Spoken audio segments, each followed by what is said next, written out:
চৰকাৰৰ ফালৰ পৰা আমি যিমান দূৰ কৰিব পাৰোঁ আমি কৰিছোঁ আৰু আমি নিশ্চিতভাৱে কৰি থাকিম।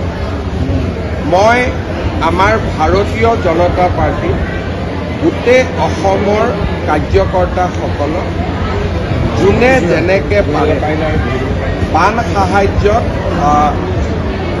যোগদান কৰিবলৈ অনুৰোধ কৰিছোঁ।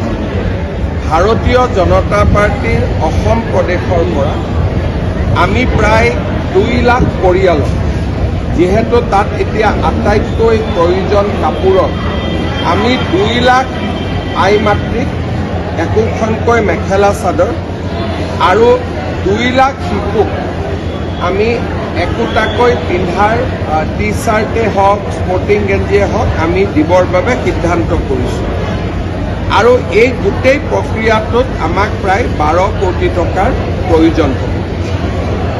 যিসকল ভাৰতীয় জনতা পাৰ্টিৰ কাৰ্যকৰ্তাই 2000 টকাৰ তলত বৰঙণি আগবঢ়াব খোজে তেওঁলোকৰ বৰঙণি মই স্থানীয় বিধায়কৰ হাতত তুলি দিবলৈ অনুৰোধ কৰিছোঁ।